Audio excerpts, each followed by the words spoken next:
cargamos un pasado, una existencia diferente, cada uno, Señor, con una personalidad que tú conoces a la perfección, con expectativas, con sueños, con temores. Y todo eso, Padre, lo dejamos de lado, porque si algo nos une a nosotros en esta hora, es que te anhelamos y estamos aquí porque queremos conocerte.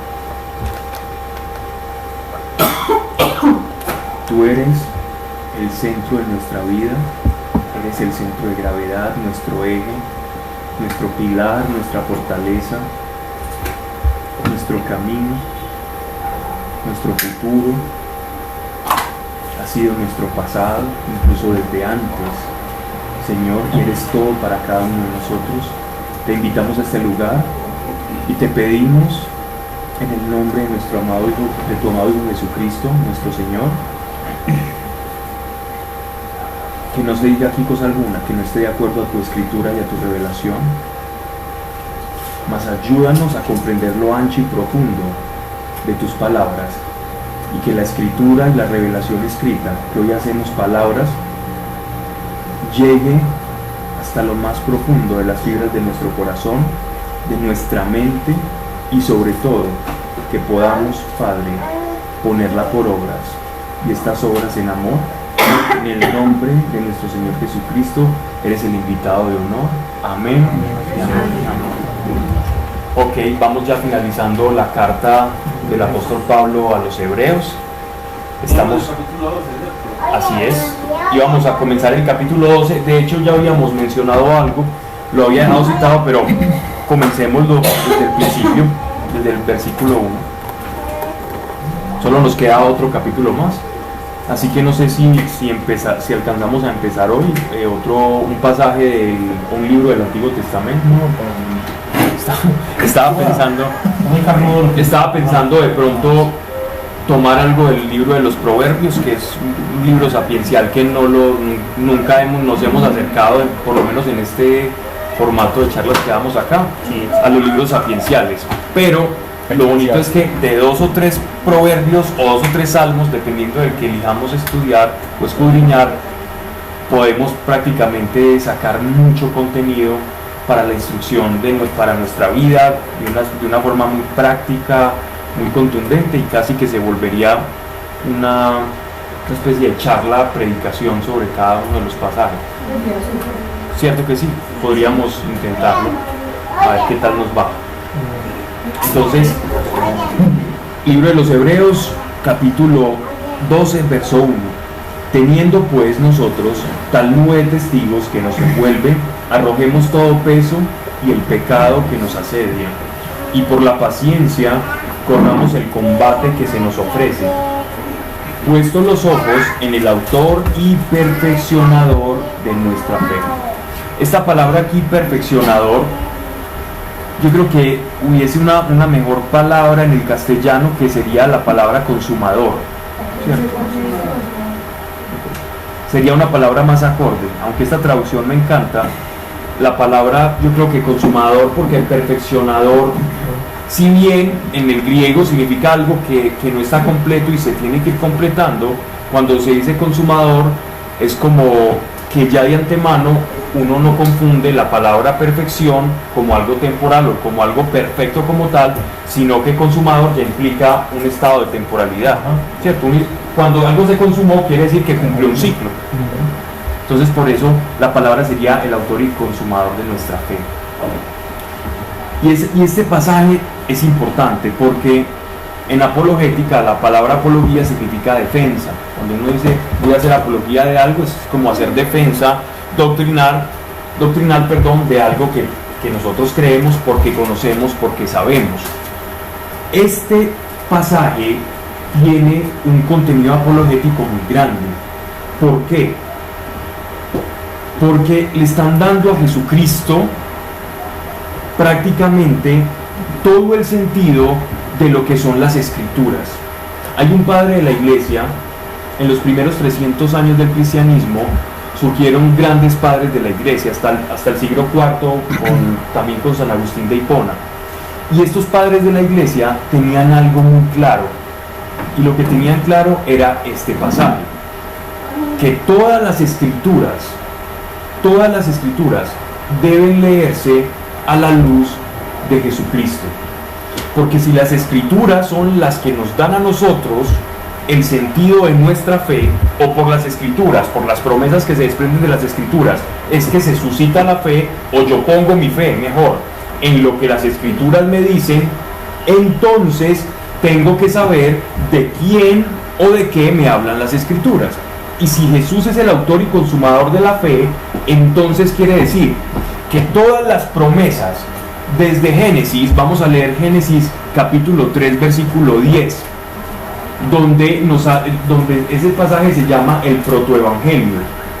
Proto en griego significa primero, el primer evangelio, o el gran primer anuncio evangélico en toda la Biblia se nos hace desde el libro de Génesis.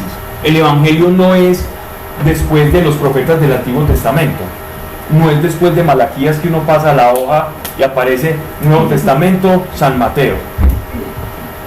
No, el evangelio se anuncia por primera vez cuando Dios le dice a Adán y Eva, y teniendo también a la serpiente antigua que es Satanás, a este Satanás Dios le advierte y le dice sobre la enemistad entre él y la mujer, ¿cierto? Y la simiente de la mujer. ¿Y quién es la simiente de la mujer? El Mesías. Ese es el primer gran anuncio del evangelio, que llega a su consumación o a su perfeccionamiento en el advenimiento de nuestro Señor Jesucristo, cuando el ángel Gabriel hace el anuncio a la Virgen María. Entonces, el primer evangelio, tenemos un anuncio, el primer evangelio ahí en el tercer capítulo de Génesis. Estamos hablando, después de la caída del hombre, se anuncia la restauración. Así que la Biblia comienza de inmediato con la caída del hombre y con la promesa de la restauración del mismo hombre. Cuando viene esa lección 3.15. 3.10 es toda la explicación de la caída, 3.15 es la promesa. Entonces, en eso que llamamos el protoevangelio, ya se nos está anunciando que en Cristo, o sea, en la simiente de la mujer, vamos a tener redención. Cuando llega Cristo y resucita, en Él la fe se consuma, se perfecciona, lo cual quiere decir que todos aquellos varones que esperaron en la fe, que no pudo verse materializada porque vivieron mucho antes de que llegara el Mesías, todos estos esperaron en una fe imperfecta, y la fe imperfecta tenía un recubrimiento igualmente imperfecto. ¿Quién me dice cuál es ese recubrimiento o cascarón? Digamos que la fe del protoevangelio, del evangelio de Génesis 3.15, digamos lo que sería como la yema del huevo, ¿no? Y quien recubre este protoevangelio, digamos que sería la cáscara del huevo. Si la fe antes de que llegara Cristo era imperfecta, entonces ¿cuál va a ser el cascarón que va a recubrir esa fe? La ley. ¿Quién dijo la ley? La ley. Felicitaciones. Bien pueda sírvase, la mesa está servida. Escoja. Hay mucho que ofrecer. Entonces, exacto, la ley. La fe imperfecta tiene un recubrimiento imperfecto. Porque es que de hecho la palabra dice que la ley era como la nodriza. Era el ayo, era el tutor. Antes de Jesús, pero con Jesús ya. Exacto. No que era imperfecta porque moralmente no fuese perfecta en su concepción o en sus tablas o las directrices que daba la ley, sino imperfecta para la salvación, o sea, para cumplir la promesa del primer evangelio. Por eso la fe es imperfecta, no imperfecta en su contenido, sino ineficaz, imperfecta por la ineficacia para nuestra salvación, ¿ya? Pero con el advenimiento de nuestro Señor, cuando Dios se hace hombre y se introduce dentro de las reglas de su propio juego, y el Dios no causal se causaliza y se vuelve causa, este Dios todopoderoso que nos dice: aquí estoy, si me has visto a mí, has visto al Padre, Cuando Dios se causa, entonces todo lo que sale de su boca es perfecto. Y entendemos una cosa bien extraña, que si antes se hablaba de preceptos legales de la boca de nuestro Señor, es decir, de la revelación directa del Padre por la comunión inefable que hay entre Jesucristo Hijo y el Padre Eterno, Jesús, en vez de ley, nos arroja principios. Jesús no nos arroja leyes, sino principios. Porque la ley condiciona el principio, mas el principio no puede ser atajado, amordazado o encerrado. No hay forma en la que yo pueda encerrar un principio de vida. Yo puedo hacer leguleyadas de... ¿Qué es eso? Término jurídico. Es cuando, por ejemplo, sale una ley X y yo a esa ley X, como la ley es ambigua o es vaga, ¿cierto? Ambigua significa que puede significar varias cosas, vaga es que dice muy poquito, entonces que deja como un espacio para que pueda ser llenado por cualquier pseudointerpretación. Entendiendo así las cosas, cuando yo doy una ley, esa ley me puede dar vaguedad, como por ejemplo, te pongo un ejemplo claro, el del matrimonio. Era una discusión de los judíos en la época de Jesús, ¿cuándo me es lícito separarme de mi mujer? Entonces algunos decían, cuando el arroz se le quemó, yo me puedo separar. O cuando yo me casé con ella y la vi muy hermosa en la carpa del encuentro, en la tienda roja, y cuando se despertó, bendito sea el Señor, oh glorioso maquillaje, ¿en qué problema me metió? ¿Cierto? Porque resulta que la mujer con la que me encontré en la fiesta es muy diferente a la que veo. O sea que gracias a Dios no pasaba en esos días lo de hoy. Exactamente. Entonces, ¿qué pasa? Por cualquier cosa se divorciaban. Entonces, esa ley que les dio Moisés, que se llamaba la del libelo de repudio o la de la carta de divorcio, para ponerlo en castellano, esa carta de repudio daba mucho a la ambigüedad y a las interpretaciones. Pero entonces Jesús, como le responde a una ley que propiciaba tantos errores por interpretación, Jesús le responde a la ley con un principio, y el principio es: y serán una sola carne en el espíritu ante Dios, y lo que Dios ha unido no lo separe el hombre. Ese principio es incuestionable. ¿Qué es que por esto? ¿Qué es que por...? No, es incuestionable. La única salvedad, único paréntesis, negrilla, cursiva, subrayado, que nuestro Señor le dice es: salvo el sanud. Sanud es el adulterio. El sanud es la ley del sanud o la ley del adulterio. Por ejemplo, una persona estaba casada y resulta que incurre en bigamia, quiere decir que estaba siendo adúltera al segundo matrimonio, porque si ya estaba casada con quien contrajo nupcias luego, esta persona la estaba haciendo partícipe de un adulterio. Por lo tanto, no es casado con la segunda persona, sino con el primero, ¿ya? Y a la otra le debe pedir perdón y pedirle perdón a Dios también, porque le estaba haciendo adúltera a esa persona.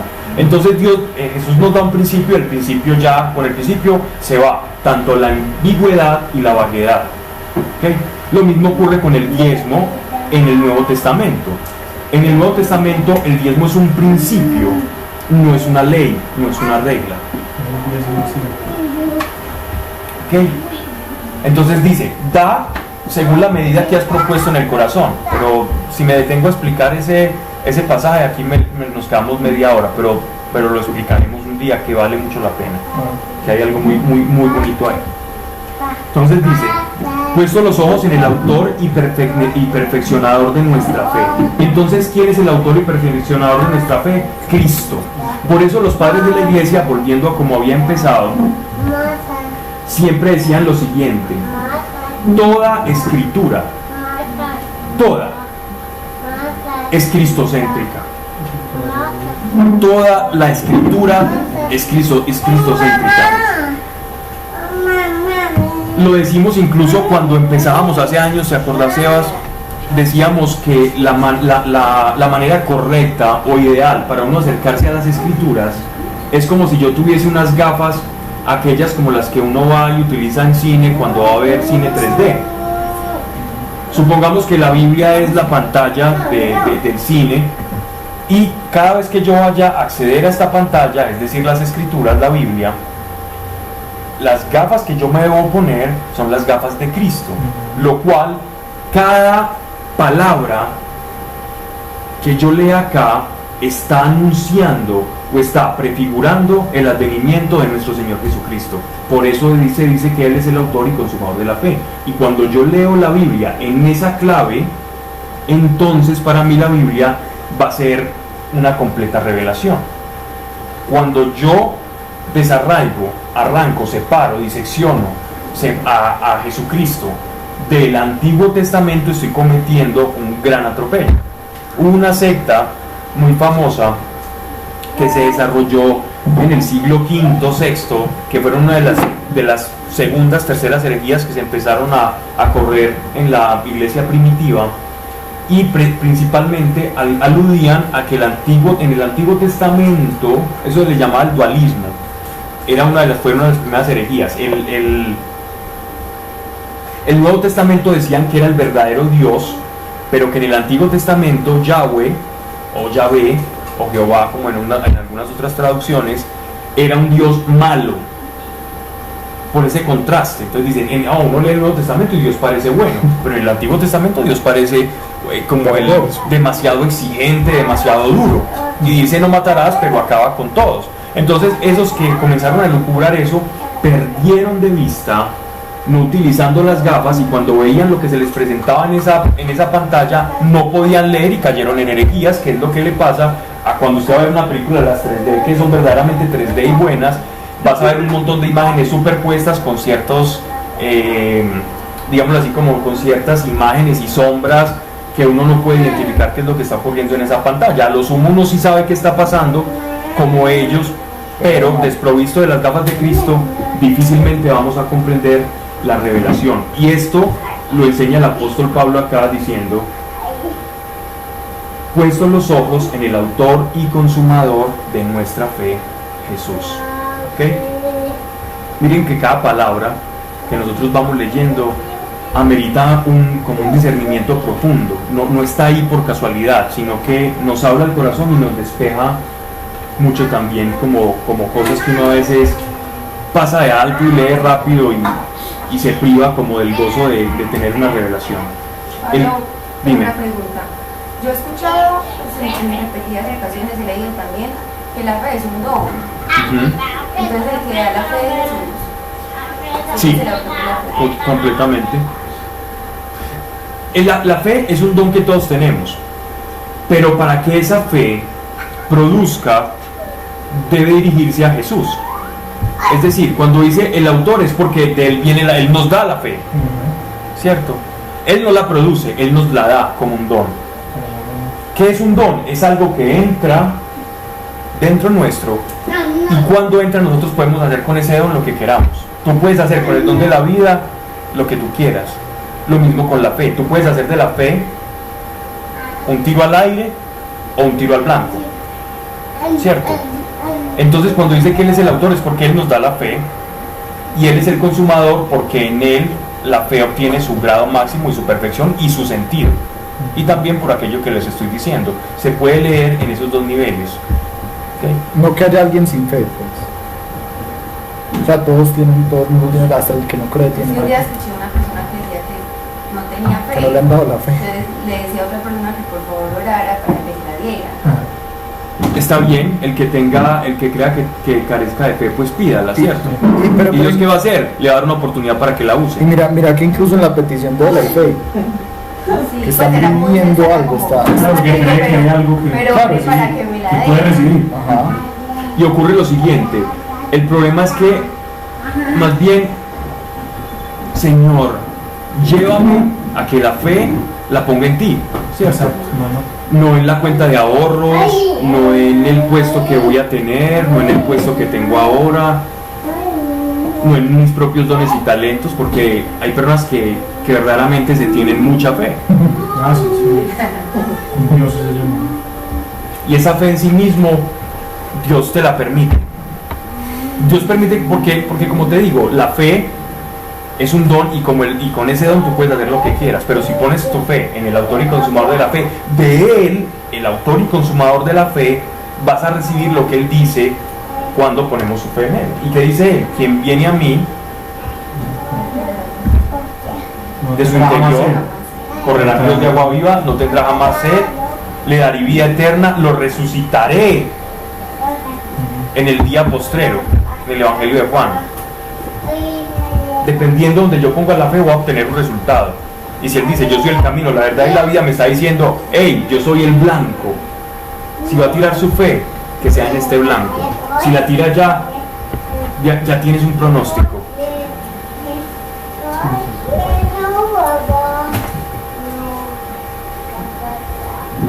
La fe es como un riel y un tren.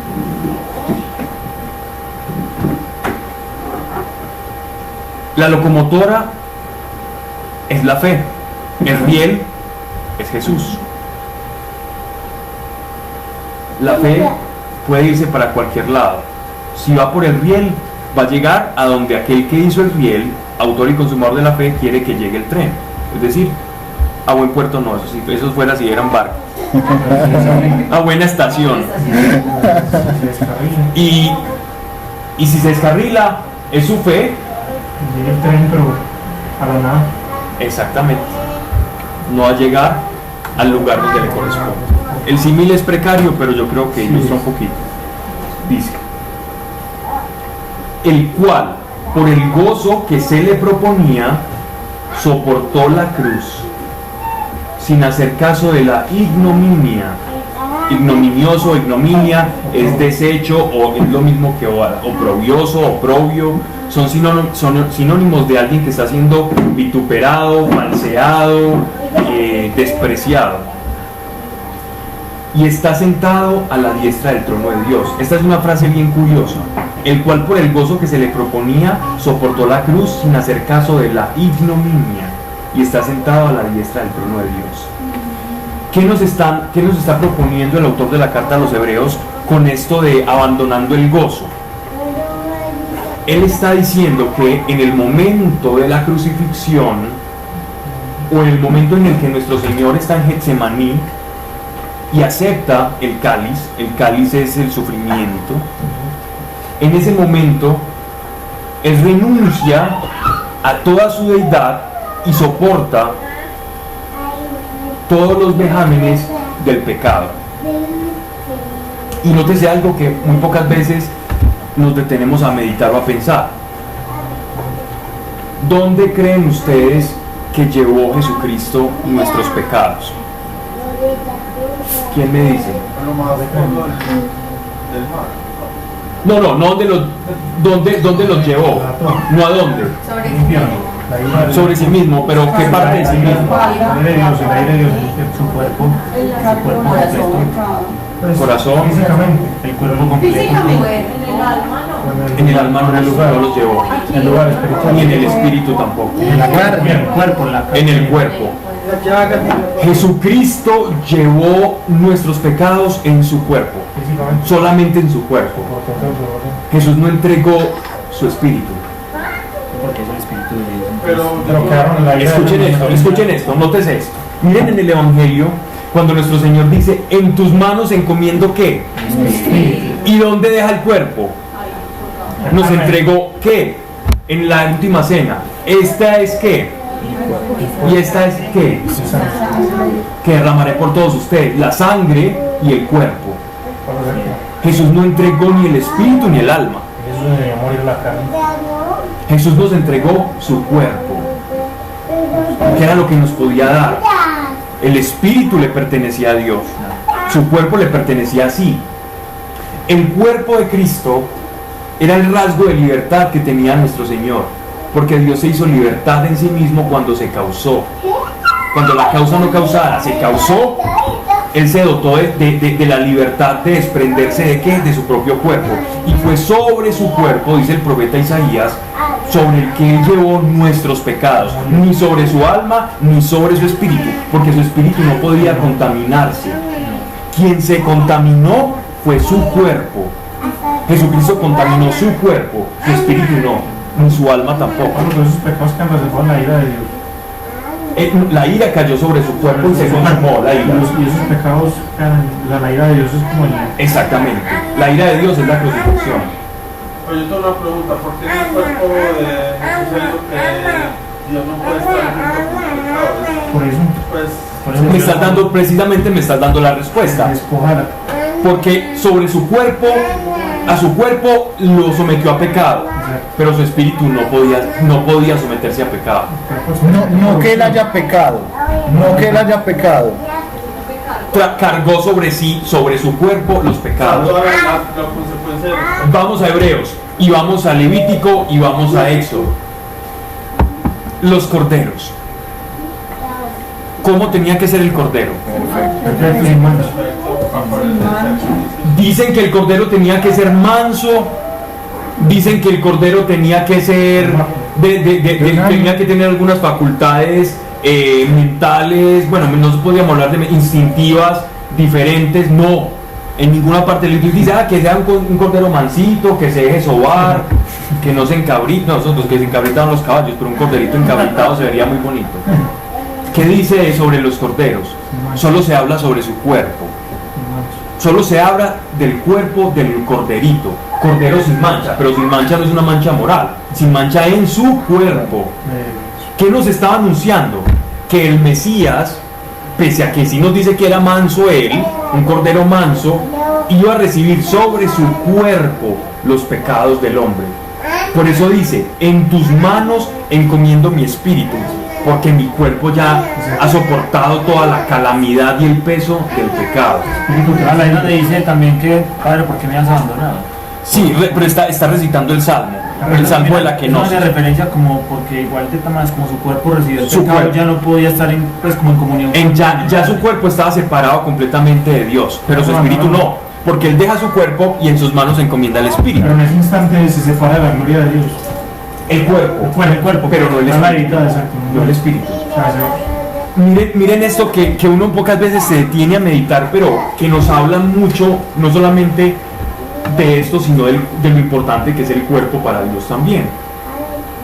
Y es que también el Espíritu Santo, cuando nosotros hablamos de la presencia del Espíritu Santo, el Espíritu Santo habita en nuestro cuerpo.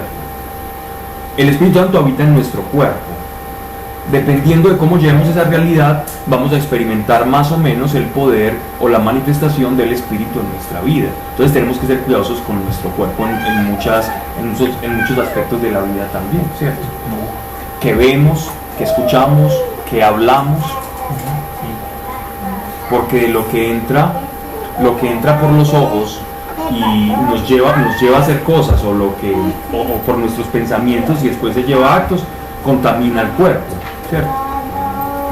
Y nuestro Señor entregó precisamente su cuerpo para que todo eso que nosotros hacemos mal con nuestro cuerpo recayera sobre él, sobre su cuerpo. la carne que no trae el espíritu, la carne. Bueno, sigamos.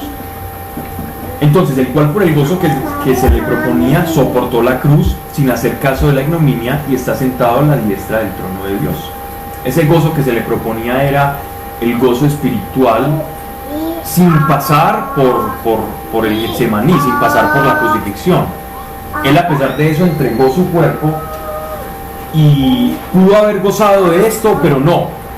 Están haciendo como una analogía entre la fe. Él prefirió el sufrimiento, pero sabiendo también que después alcanzaría ese gozo, que recuperaría ese gozo. No alcanzaría porque él ya lo tenía.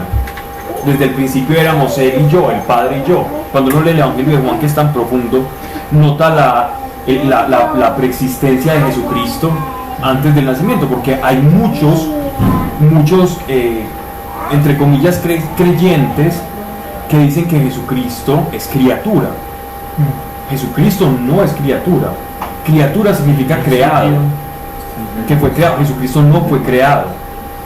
Jesucristo, Dios se manifestó en este mundo y existió antes de él, desde los tiempos, en toda la eternidad. Simplemente en lo que nosotros llamamos como el estadio temporal, él se manifestó. En la plenitud de los tiempos se manifestó, pero él siempre ha existido. Hay quienes Eso dicen, lo dice en el credo, engendrado no Sí, creado. señor, eso lo dice en el credo, precisamente para evitar la confusión de quienes ven a Jesucristo como que existió hace 2018 años, vino a este mundo, pero antes no existía. No, él existía desde antes, simplemente se manifestó como hombre. Sí. Eterno presente. Decías algo. que hay quienes dicen incluso que él no sabía quién era, sino que es con el bautismo de Juan que él entiende como la labor que tenía, la misión que tenía. Son especulaciones, son muchas especulaciones. Pero si sabía María desde antes. No, y yo sí creo que él sabía, Pablo, porque mira que él se ve enseñando en el templo desde niño. Desde claro, con eso ya cualquier argumento queda en los asuntos de mi padre. Y aparte de eso, lo que sí pasó con Jesucristo es que él fue creciendo en sabiduría, porque al adoptar un cuerpo, el cuerpo, cuando uno habita un cuerpo, un espíritu habita un cuerpo, está sometido a las leyes de crecer, aprender, que las neuronas se desarrollen, que se conecten, aprender a hablar. Jesucristo no salió del vientre de María diciendo hola. Él tuvo un desarrollo y los evangelistas le llaman a eso que iba creciendo en sabiduría y en gracia delante de Dios, ¿cierto? Él tuvo un crecimiento porque en todo se hizo semejante a los hombres, en todo, excepto en el pecado. Tuvo que aprender las escrituras. Tuvo que aprender las escrituras, tuvo que ser juicioso con José, tuvo que soportar que él veía que sabía más cosas y que los otros no le entendían, y tuvo que aprender también a ser paciente, a ser obediente con su madre, con su padre, a tener dominio propio, siendo el mismo Dios. ¿Para qué? Para poder tener la autoridad de ser un sacerdote perfecto y decir, por todas las pruebas, el cuerpo que yo estoy entregando, se los voy a entregar sin mancha y sin pecado. Porque igual que el Cordero tenía que ser sin mancha, Jesucristo, no solamente su cuerpo no tenía pecado, sino que su cuerpo era un cuerpo perfecto. La fisionomía de nuestro Señor tenía que ser una fisionomía perfecta. Esos los que dicen que porque Isaías dice que era varón de dolores, que era feo a la apariencia, era porque Jesús era muy feo, es una sarta de mentiras. Porque lo que está reflejando Isaías, si uno lee todo el pasaje y no solo un pedacito, dice varón de dolores, experto en sufrimiento, como oveja al matadero. ¿Y cómo se ve una oveja cuando está siendo llevada al matadero y cuando la están matando? Si era muy bonita, no creo que se vea muy bonita cuando la estén torturando. Se refería a la desfiguración que iba a tener nuestro Señor Jesucristo y de la cual hemos hablado ya mucho, según algunos historiadores que han seguido de cerca todos los testimonios y los han recogido de cómo fue la pasión y muerte de nuestro Señor. Pablo, además, él no venía de hombre, sino que venía de Dios directamente. O sea, que pues como fue engendrado, no venía pues de la descendencia adámica, sino que era una descendencia. Pero su genética sí compartía la descendencia adámica. Pero me imagino, sí, me imagino que tenía pues, su genética compartida con una genética divina, por así decirlo. Sí, completamente. Claro, obviamente no podía ser pues como igual a los No podía ser, y él entendía y él veía cosas, porque él tenía, miren lo que dice Isaías, recuerden que decía Isaías de nuestro Señor cómo había de ser. Sobre él iban a estar los 7 espíritus de Dios: espíritu de sabiduría, espíritu del temor de Dios. ¿Quién recuerda más? De verdad. Esos son los frutos. ¿Hace cuánto vimos Isaías? Porque los no sé qué en espíritu de verdad. Espíritu de profecía no están bien. También está, Todos lo toman, pero no los dones de Corintios. pero no todos los El caso, siempre pasa. en nuestro Señor cohabitaba plenamente la plenitud de la deidad. El libro de Colosenses, vamos a leer este pasaje. Ya vimos Colosenses, ¿recuerdan? Sí. Voy a leer esto para que hilemos todas las escrituras y aprendamos a conectarlas cuando lo necesitemos. Ya les voy a decir. Ya va a decir. Es el primer capítulo de los Colosenses.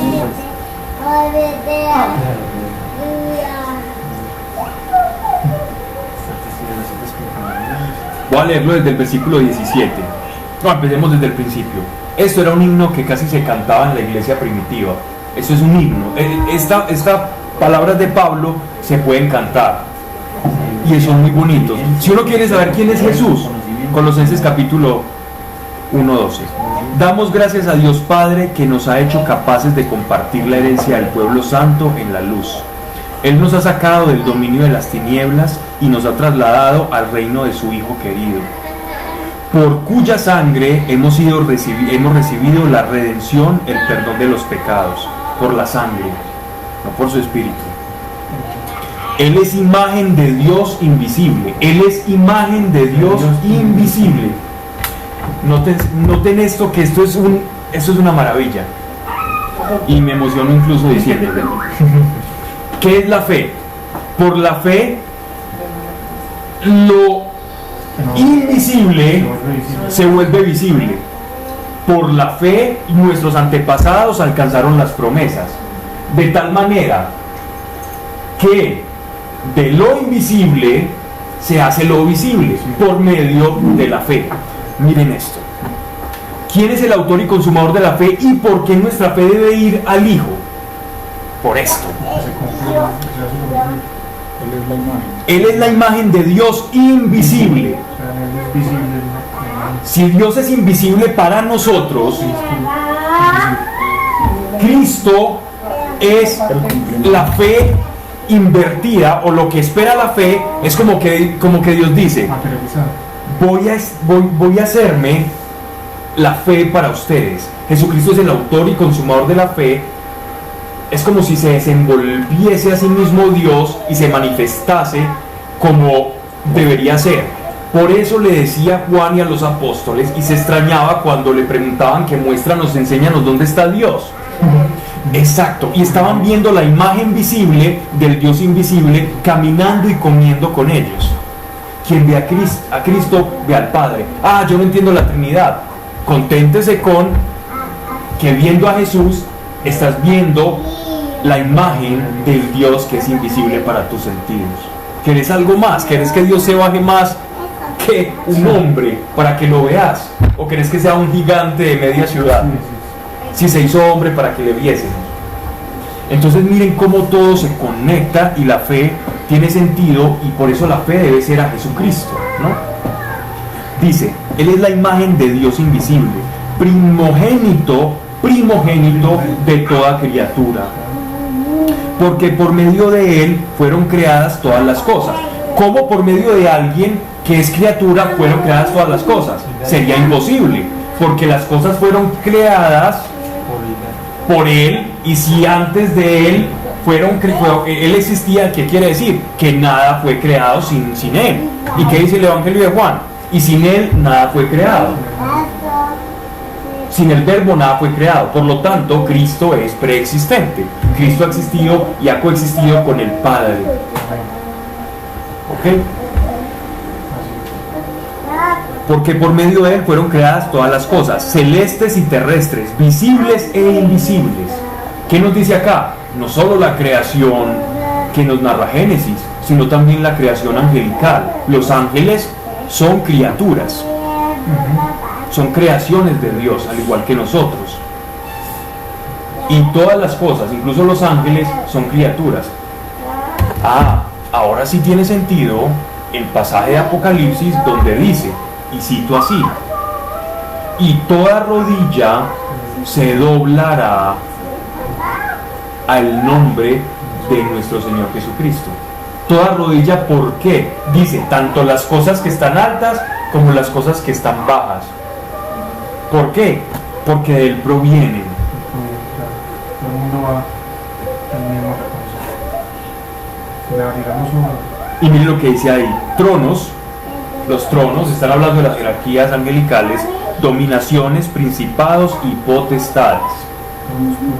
Los principados y las potestades son también están hablando de los rangos angelicales, pero de los principados y potestades también se nos habla de la mayor cantidad de demonios que cayeron, hacen parte de este rango de jerarquía demoníaca.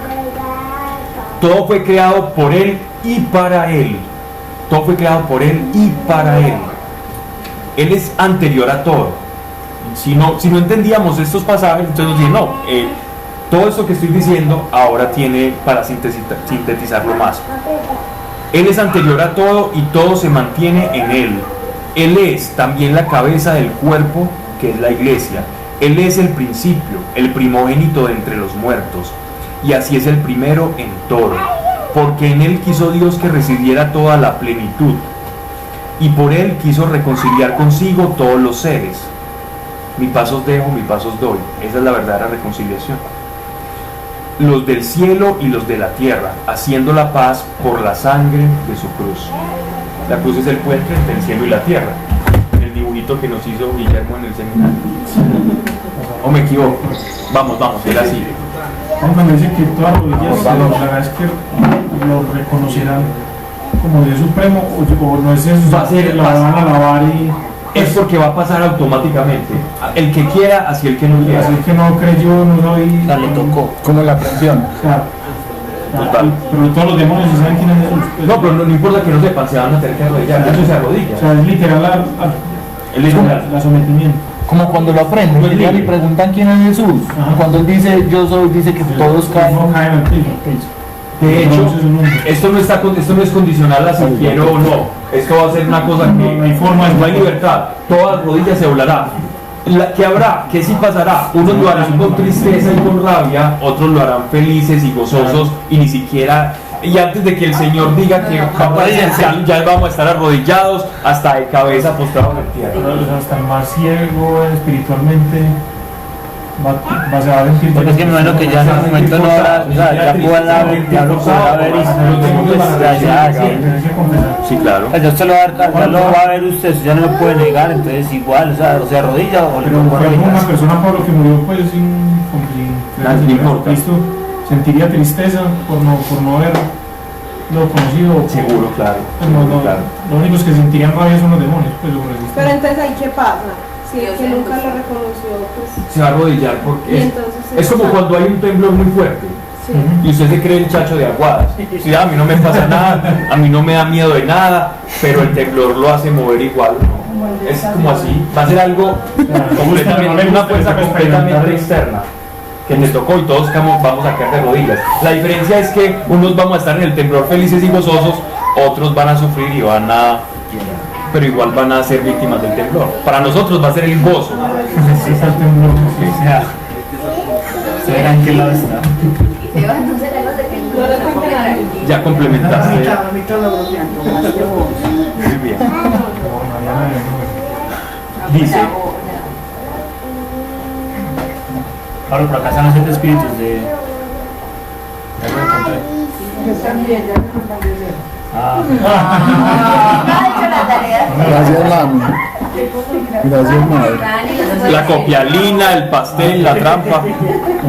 Bien. el espíritu de Jehová, conocimiento, inteligencia, consejo, poder, sabiduría, espíritu de temor de Dios. Ahí está. Entendiendo el primero, entendiendo el encabezado como el espíritu de profeta.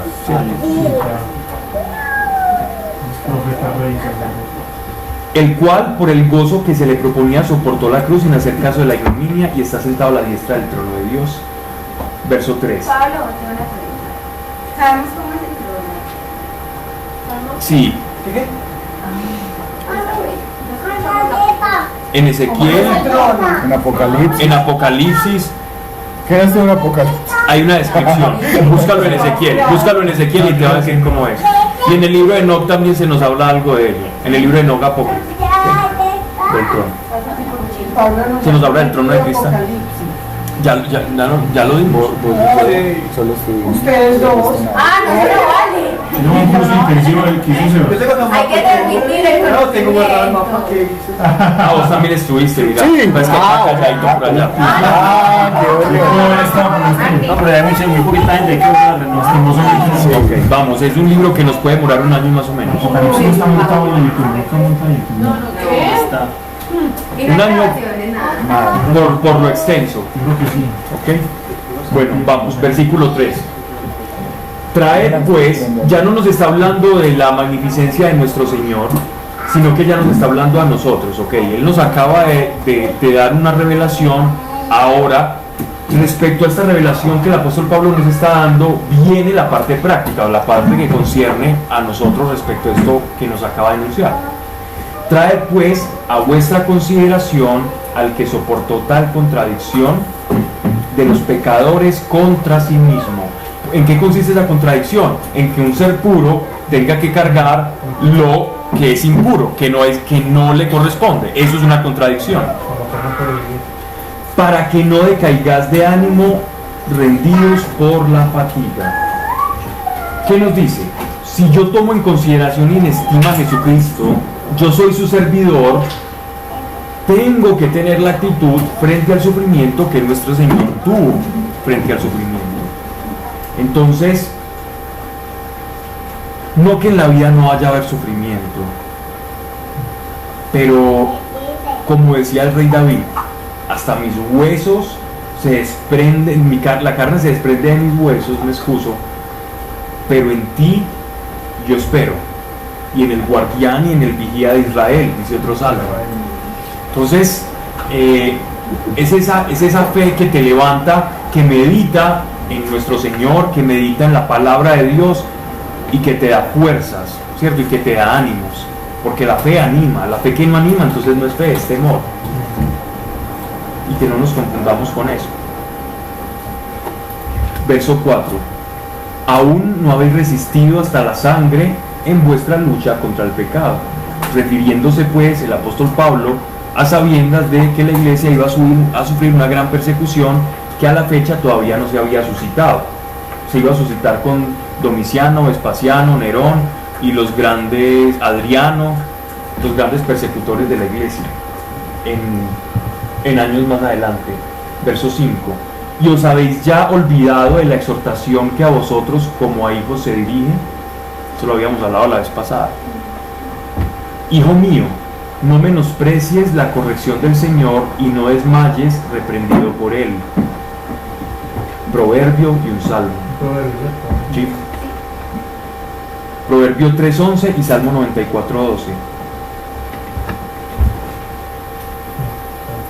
Soportad la corrección, como con hijos se porta Dios con vosotros. Pues, ¿qué hijo hay a quien su padre no corrija? La alcahuetería, el dejar ver, dejar pasar, eso no es amor. Eso es una emoción en la que yo quiero que mi hijo no me vea mal a mí. O sea que es un amor propio. Es un amor propio, disfrazado de amor por una persona. Cuando yo no soy capaz de decirle a una persona una verdad que le va a hacer bien, por no afectarla en su corazón, claro que las cosas hay que saberlas decir. Entonces, estoy camuflando un amor propio para que siempre me vean bien. Y eso nos puede pasar con los hijos. Yo me lo estoy predicando a mí mismo.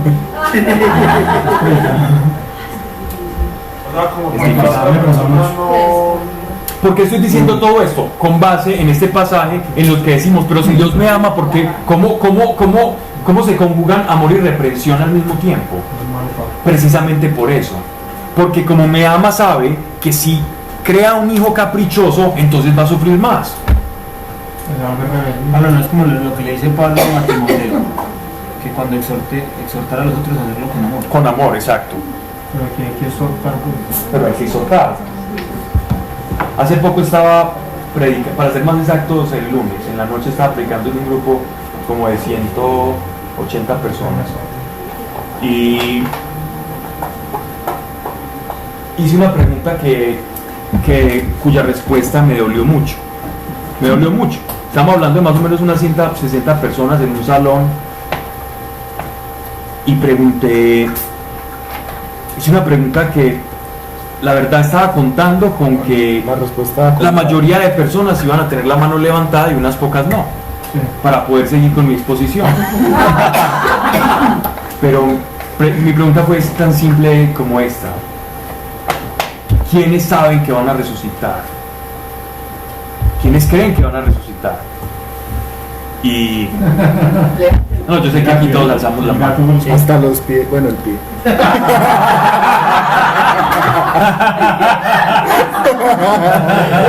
Se vale.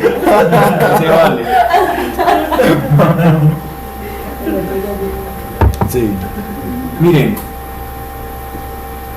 por lo menos unas 25 alzaron la mano. En un grupo que lleva mucho tiempo, orando, cantando y alabando y funcionando. Tuve que interrumpir. en lo absoluto. Es decir, han perdido los que tenían 30 años de cristianismo. Los que apenas están pensando, bueno, han perdido menos tiempo. Pero todos los que no alzaron la mano perdieron su tiempo en la fe. Porque si yo no predico a Jesucristo resucitado, vana es mi fe. La base fundamental del cristianismo no es el perdón de pecados, no es la expiación, es la resurrección. Sino para qué murió. Sino para qué murió. Si no, su muerte no tiene sentido. No hay expiación de pecados sin resurrección, porque la resurrección es la evidencia de la restauración. Y si yo no creo en la evidencia de la restauración, entonces ¿qué esperanza tengo yo? Y si el evangelio, la buena noticia del evangelio es que, viejo, tenés vida eterna y vas a resucitar, entonces ¿qué evangelio estoy creyendo yo? El evangelio de que yo me voy a ir para el cielo en un estado espiritual y el cuerpo ¿qué? ¿Y eso qué es? Esa es la razón. Si por eso, recuerden ustedes que predicaba el apóstol Pablo en la sinagoga. Hechos de los Apóstoles. Cuando estudiábamos Hechos de los Apóstoles, estaba Pablo en el Sanedrín. Habían saduceos y fariseos. Y el apóstol Pablo dice: por causa de mi predicación sobre la resurrección de los muertos, se me acusa. ¿Y qué ocurre? Se forma un gran alboroto por aquello de los saduceos y los fariseos. Entonces, si queremos saber cómo predicaban los apóstoles, miremos Hechos de los Apóstoles. Y las cartas, ¿cómo predicaban? Llegaban a un lugar y decían: somos testigos de que hubo un hombre llamado Jesucristo, hijo de María, virgen, que resucitó. Ellos no empezaban diciendo: oye, ¿quieres carro, casa y beca? Y Libertad financiera. ¿quieres perdón para tus pecados? ¿Quieres libertad financiera? ¿Has perdido tu novio o acaso tu novia? ¿Te puedo preguntar algo? Ellos predicaban la resurrección. Quieres ser tu propio jefe. Podríamos comer Ellos predicaban la resurrección de los muertos. ¿Por qué? Porque los apóstoles, la condición para ser apóstol, ¿cuál era? Ser testigo físico de la resurrección. Nosotros tenemos fe en la resurrección, pero nosotros no somos testigos de la resurrección. El Espíritu Santo atestigua dentro de nuestro corazón que es real, pero los apóstoles, para tener esa etiqueta de apóstoles, tuvieron que ser testigos. Y Pablo dice, en último, en la carta, en los Corintios, dice: y a mí, como abortivo, como el último de los grandes testigos, o el más pequeño de todos, se me apareció, pero resucitado. Entonces, ¿qué pasa? Ya en esa predicación ya me cambió todo el formato, porque entonces dije: no, entonces vamos a tener que empezar a hablar de la resurrección y del ABC del Evangelio, porque les cuento que ustedes no han tenido Evangelio durante todo este tiempo. Sin creer en la resurrección no hay Evangelio. Bueno, entonces si no se saca con una fe como para inspirarse y como para hacer ánimo y vivir mejor. Es una fe en un evangelio extraño y solo hay un evangelio. Para animarse. Vale, pero tenías que usar el objeto de la charla era enfocado hacia, pues no Hacia la resurrección. Pero me sorprendió no gratamente que de 160 personas, un cuarto alzase la mano. Estamos hablando de que entonces, ¿cuál es tu esperanza? ¿Cuál es la esperanza tuya? Con esperanza.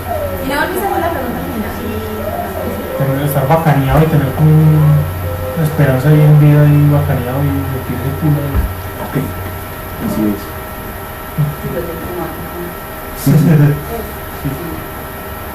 Pero si no os alcanzase la corrección de la cual todos han participado, argumento sería de que erais bastardos y no legítimos.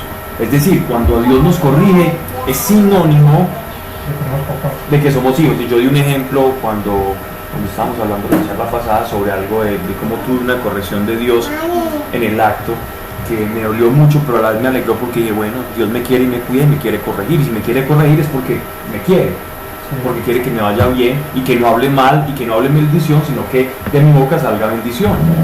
Que no maldigamos, sino que bendigamos. Por otra parte, hemos tenido a nuestros padres carnales que nos corregían y nosotros los respetábamos. ¿No hemos de someternos mucho más al Padre de los Espíritus para alcanzar la vida? En efecto, aquellos según bien les parecía nos corregían para proporcionarnos una felicidad de pocos días. Pero mirando a nuestro provecho, nos corrige para hacernos partícipes de su santidad.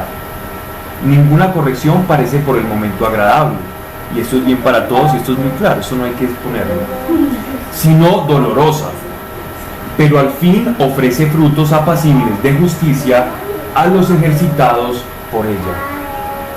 Por lo cual, enderezad las manos caídas y las rodillas debilitadas, y enderezad vuestros pasos, para que los rengos no se salgan del camino, antes bien sean curados. Esta expresión aquí, rengos o cojos, es aquel que se está saliendo de la fe o porque cree que Dios es muy malo, porque está pasando por algún mal momento, pero pierde el enfoque y no asimila la corrección, sino que todo lo contrario. Cuando es corregido sale corriendo y la corrección no se vuelve precisamente para el objetivo que es encaminarlo, sino para propiciar rebeldía.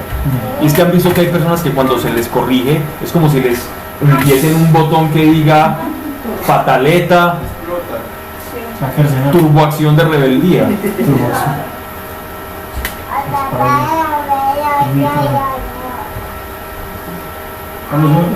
Y de la lengua de los que maman viene la verdad.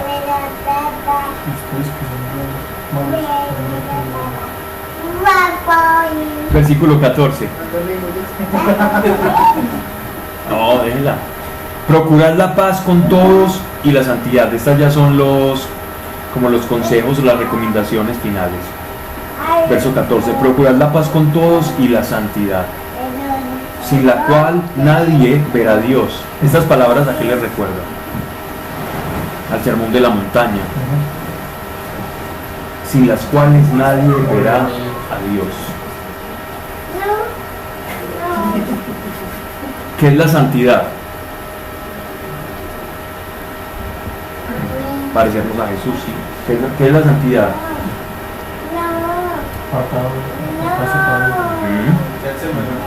Ser semejantes a Él, apartarse para Él, todo eso es la santidad. Sobre todo el apartarse. Y cuando uno se aparta para Dios, significa que algo está dejando. Cuando yo me aparto es porque me estoy desplazando. ¿De qué me estoy desplazando? ¿Y el mundo qué trae? Pecado. La santidad es el desplazamiento, es la huida del pecado, no es la resistencia al pecado. ¿Recuerdan cuando escuchábamos el Padre Nuestro? El Padre Nuestro es aléjanos de toda tentación, no Señor dame la fuerza para resistir la tentación, no Señor aléjame de la tentación, corro a la tentación. Santidad es apartarme para Dios. Corro del pecado y huyendo del pecado me estoy apartando para Dios. Es una práctica constante. No sé, ¿sé santo en virtud de la cruz de Cristo? Sí, pero la santificación se alcanza apartándonos del pecado. Que bien entonces Pablo está hablando de nuestras propias fuerzas y de obras y quiero atrapar. Y si yo quiero atrapar a Dios, entonces en esa carrera para atrapar a Dios es inevitable huir del pecado.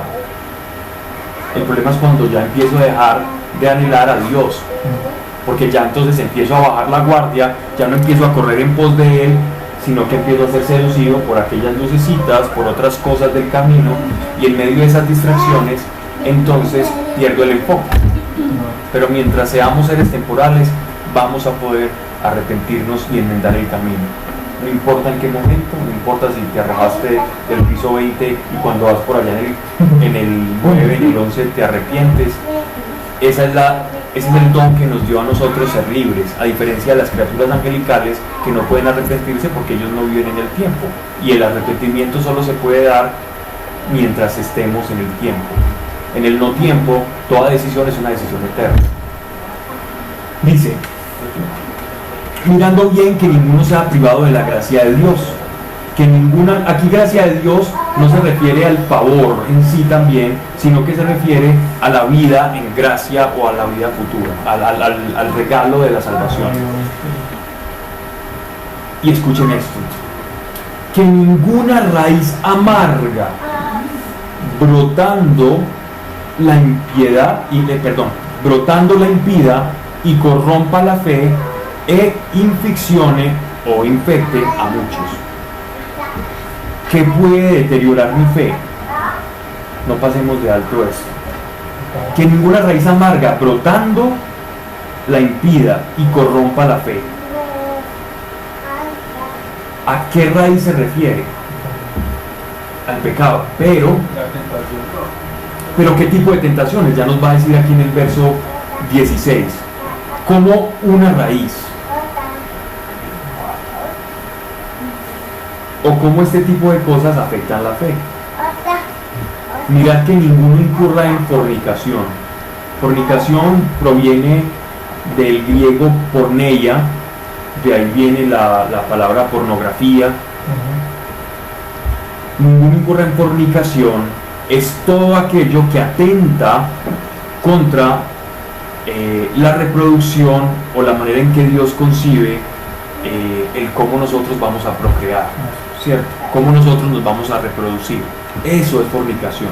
Todo lo que atente contra mi cuerpo. Respecto del diseño particular de Dios para el hombre. ¿Qué pasa? Nosotros, después de la caída de Adán, y esto lo hemos hablado en muchos seminarios, y yo sé que a veces me vuelvo repetitivo, pero la Biblia es repetitiva, entonces de eso se trata.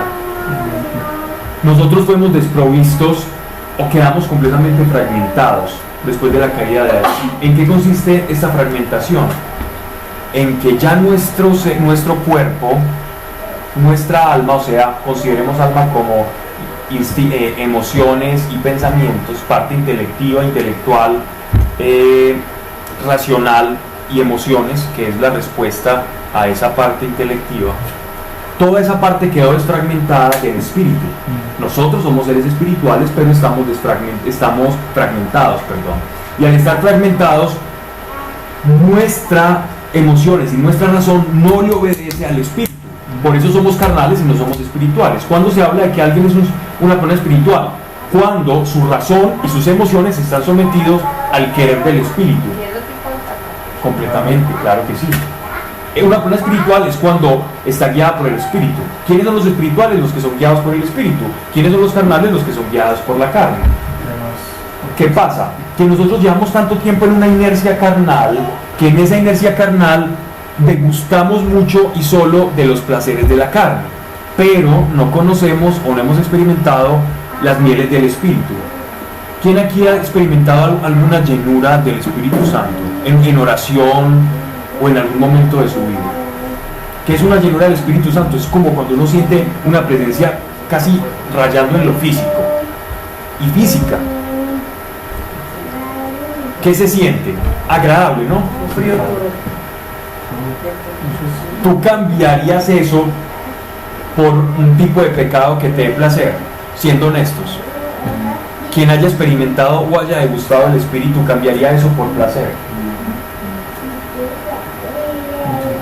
Yo no. Por nada. No sé cómo se mida la paz espiritual o el gozo espiritual. No sé, kilotones, megatones, megaloespiritualones. Yo no sé cómo podemos medir o qué medida haya para eso, pero uno no tiene en comparación. Por eso la fe nos debe llevar a buscar eso, porque cuando vamos experimentando eso, con más ahínco vamos a rechazar a la carne para seguir las mieles del Espíritu. Miren esto. Hay una palabra, el apóstol Pablo le dice lo siguiente a Tito y a Timoteo. A Tito de una manera, a Timoteo se lo dice de frente. Embriagaos no de vino, sino de ¿qué? Del Espíritu. ¿Qué es embriagarse del Espíritu? Él sabía que las borracheras eran muy buenas, ¿cierto? A mí no me gusta porque a mí me sabe maluco el licor. Si el licor me supiera a Chubi o a esas o a Trululú, o a esos ositos que uno tomaba cuando eran pequeños, yo sería un alcohólico, pues. No tengo miedo en admitirlo. Pero como me sabe maluco, no. Pero si me supiera bueno, estaría conforme con la palabra de Pablo. Embriagaos, no de vino, o sea, no produzca el placer sino del espíritu. ¿Qué quiere decir? Que en el espíritu se puede experimentar no placer sino un gozo que tú puedes pedirle al Señor. ¿Quieres gozo del espíritu? Pues pídelo y vas a sentir, cuando está empezando se siente como una menta en el corazón, así le llamo yo, como una menta aquí en el pecho, como tan agradable, como que te provoca abrazar al portero. Uno empieza a dudar de su identidad. Un escudo ahí que no lo afecta a nada. Es verdad. Hola, ¿y no hay forma de que no sea permanente? Sí, depende de usted, porque Dios siempre está dispuesto, el Espíritu siempre está ¿qué? Dispuesto, pronto. El problema es la carne, que la carne quiere, pero entre más usted esté pronto, más va a rechazar carne, porque este es más bueno. Y nos conviene, no es que hay tan espiritual, tan bonito, no, es que es más práctico y más inteligente porque se siente mejor. Quien ha experimentado las mieles del Espíritu Santo sabe que nada lo puede comparar. ¿Qué problema? Porque ocurría mucho cuando comenzamos un grupo hace años por allá en un restaurante que se llama Paella y Parrilla, que iban jóvenes. Cada vez que nosotros veíamos que llegaban las pobres niñas con los novios, nosotros ya teníamos una listica negra y íbamos chuleando al novio. Porque muchas veces se da mucho en el corazón de la mujer que la necesidad de una compañía es como una especie de soledad que trae la mujer de necesitar ser acompañada, que sabíamos que Dios iba a suplir eso en estas chicas y esperábamos. Y ya nos volvíamos hasta medio mezquinos y nos frotábamos las manos esperando a ver en qué momento caía. Y efectivamente, algunos al otro día, a otros les ponían un ultimátum, otros siempre llegaban en parejita, había una promoción. Llegando a sale uno. Y era impresionante porque ese vacío en la mujer se llenaba porque encontraban un amor superior. Y ya estas mujeres solo esperaban una calidad de hombre que estuviera sintonizado con Dios, si no, no les servía. Entonces eso es muy bonito porque uno ve cómo este amor llena mucho más y este encuentro con Dios.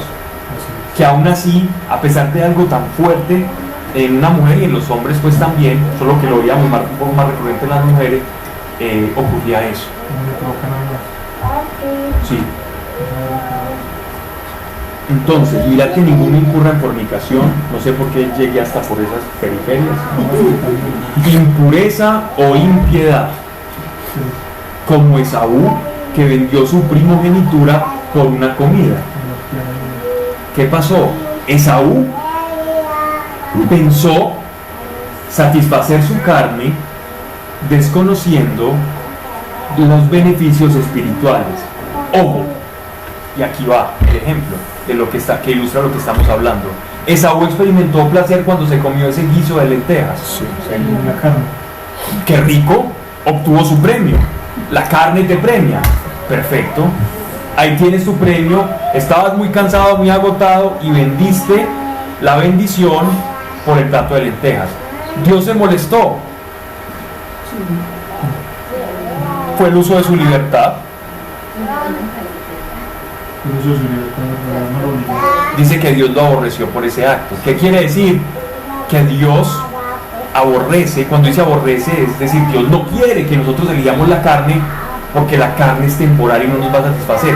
Él llegó, se engordó un ratico, pasó muy bueno, pero cuando vio que su hermano había recibido la bendición, ahí sí fue corriendo. Demasiado tarde. Mire, pero es que estamos hablando para la salvación, en este caso era para una bendición, ¿no? Bien, entonces, ¿qué ocurre acá? Tenemos de un lado la bendición del mundo espiritual. La bendición es un don espiritual, es una dádiva que se produce en lo sobrenatural y en el espíritu. Yo no puedo bendecir en la carne. La bendición es un acto meramente espiritual. Cuando yo bendigo a alguien, estoy produciendo en el mundo espiritual una influencia sobre esa persona, sobre su futuro, sobre su destino, sobre su cuerpo, sobre su economía, y dependiendo del tipo de bendición que estemos desatando. Y como hijos de Dios podemos desatar bendición, y en nuestra boca debe ser bendición para con los demás. Cuando incurrimos en fornicación y todo esto, es como que estamos diciendo: elijo el placer de la carne en deferencia, en contradicción con las mieles del espíritu. Jacob sí que pudo disfrutar de la decisión que tuvo. Esaú también pudo disfrutar de la decisión que tomó. Pero a juzgar por los resultados y por la vida del uno y del otro, ¿a quién le fue mejor? A Jacob. Jacob es el padre de los judíos. Esaú no está en la genealogía de Jesús. Jacob está en la genealogía de Jesús, porque es el linaje de la bendición. Rechazó a Esaú a ser del linaje de la bendición. Y miren esto: nosotros muchas veces, por no creer, cuando yo peco, no estoy teniendo fe. Cada acto de pecado es falta de fe. No, yo creo mucho, lo que pasa es que peco por la carne, ¿sí? Es falta de fe, porque si creyeras de verdad en lo que produce el Espíritu, si creyeras de verdad, irías más por eso que por lo otro. Pongo otro ejemplo. Tienes un carro modelo 2001 que te dicen: te lo regalo ya, pero si esperas hasta el sábado te doy uno modelo 2019 mucho mejor, con estas especificaciones, con tracción de 4 ruedas, turboaspirado, bueno, en fin. No, ¿sabe qué? Yo quiero este ya. Ok, el tipo lo disfrutó y va y se hace Uber con su carro 2001 y todo lo concreto. Pasa el tiempo y este carro llega el día sábado y este carro se lo dan a otro y lo puede disfrutar. No puede decir el uno que no disfrutó, pero disfrutó un carro de menor calidad. Entonces la fe es práctica. La fe no es de bondad. La fe no tiene que ver con: ay, yo tan bueno. La fe tiene que ver más con practicidad e inteligencia. Porque el que tiene fe, Jacob fue más inteligente que Esaú. Esaú quiso lo inmediato de los sentidos y de la carne. Jacob aspiró por fe a lo que no veía, pero que viendo a futuro iba a tener. Por la fe Jacob alcanzó las promesas y la bendición. Lo leímos pasajes anteriormente. Ven que la fe no tiene nada que ver con la bondad. José, por ejemplo, salió corriendo cuando le estaba conquistando a la mujer de Potifar. Sí. Ay, tan bueno esta persona como está huyendo. Mira, me invitaron a ver unas mujeres bailar con poco dinero para comprarse ropa. Entonces, yo voy allá a... Uy, qué tipo tan bueno, tan santo, como digo que no.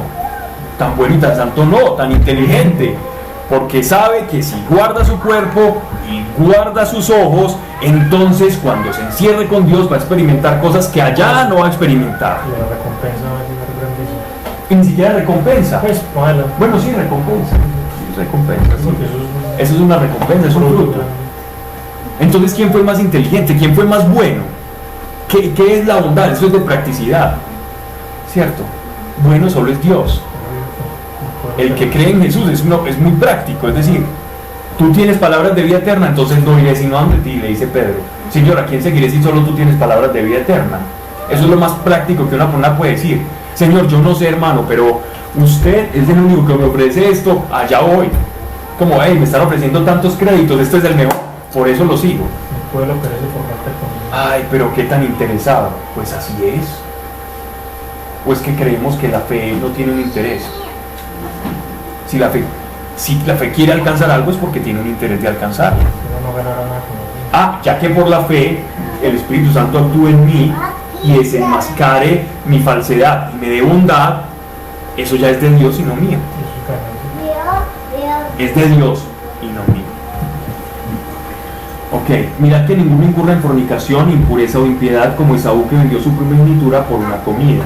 Bien sabéis, como queriendo después heredar la bendición, fue desechado y no halló lugar de penitencia, aunque con lágrimas lo buscó. Que no os habéis allegado al monte tangible. ¿Cuál es este monte tangible? Este monte tangible le llamaban al templo, al tabernáculo donde se manifestaba Dios. Este monte tangible también era el monte del encuentro del Sinaí. El monte tangible puede ser Jerusalén o el lugar santo, donde el Santo Santorum. 2, el monte de Hebrón, donde nuestro Señor Dios le habló al pueblo de Israel, específicamente a Moisés, y le dio los 10 mandamientos. Entonces, que no os habéis allegado al monte tangible, al fuego encendido, al torbellino, a la oscuridad, a la tormenta, al sonido de la trompeta y a la voz de las palabras, que quienes las oyeron rogaron que no se les hablase más, refiriéndose al monte Sinaí cuando Dios dio la ley a Moisés. Porque no podían oírla sin temor. Si un animal tocaba el monte, había de ser apedreado. Y tan terrible era la aparición que Moisés dijo: estoy aterrado y tembloroso. Pero vosotros os habéis allegado al monte de Sión. Pues, los israelitas en la ley sintieron temor y no se acercaron a Dios. La brecha entre Dios y el hombre. Pero vosotros, habéis sido allegados al monte de Sión, a la ciudad del Dios vivo, no a un monte donde Dios se manifestó, sino a donde vive Dios. Por el sacrificio y por la fe nosotros no vamos al monte, que es donde Dios se manifiesta. Vamos a la casa de Dios, a la casa. No somos visitados, pasamos a cohabitar con Dios en Cristo, a la Jerusalén celestial y a las miríades, o sea, el monte Sión, Jerusalén, y también el monte Éxodo, o sea, que se replica. Ya es la morada de Dios en los cielos y Jerusalén celestial. Y a las miríadas de ángeles a la asamblea, es decir, al cielo. A la congregación de los primogénitos que están escritos en los cielos, y a Dios juez de todos, y a los espíritus de los justos perfectos, y al mediador de la nueva alianza, Jesús. Nos están hablando de todos aquellos que habitan la casa de Dios, huestes de ángeles, principados, tronos, potestades, querubines, serafines, todas las huestes angélicas, y aparte de todo, nuestro Señor Jesucristo. Por si no queríamos más personalidades cósmicas. Y a la aspersión de la sangre, que habla mejor que la de Abel. Si por la sangre de Abel clama a Dios justicia, la justicia que clama la sangre de Abel es una justicia imperfecta. Pero la sangre de Cristo, que fue aspersada a cada uno de nosotros, clama a Dios justicia de una manera perfecta. Y la justicia que clama cayó sobre el cuerpo de Cristo. Mirad que no os reacuséis al que habla, porque si aquellos recusando al que en la tierra les hablaba no escaparon al castigo, mucho menos nosotros, si desechamos al que desde el cielo nos habla. La sangre de Abel clama justicia desde la tierra, la sangre de Cristo clama justicia y restauración, perdón de pecados desde el cielo. Está hablando a quienes, a los apóstatas o a la apostasía, quienes rechazan la sangre de Cristo. cuya voz entonces estremecía la tierra y ahora hace esta promesa. Todavía, esas son palabras de Dios, todavía una vez yo conmoveré no solo la tierra sino también el cielo. Esa es una promesa que está en Deuteronomio, en Éxodo para Moisés, pues que Moisés le dio al pueblo. Todavía una vez muestra el cambio de las cosas movibles por razón de haberse ya cumplido, a fin de que permaneciesen las no conmovibles, por la cual, ya que recibimos el reino inconmovible, guardemos la gracia, por la cual serviremos agradablemente a Dios con temor y reverencia, porque mostró Dios ser un fuego devorador. ¿Qué está diciendo? Que en nosotros se consuma completamente la fe. Por lo cual, ya que recibimos el reino inconmovible, guardemos la gracia, por la cual serviremos agradablemente a Dios con temor y reverencia, porque mostró Dios ser un fuego devorador.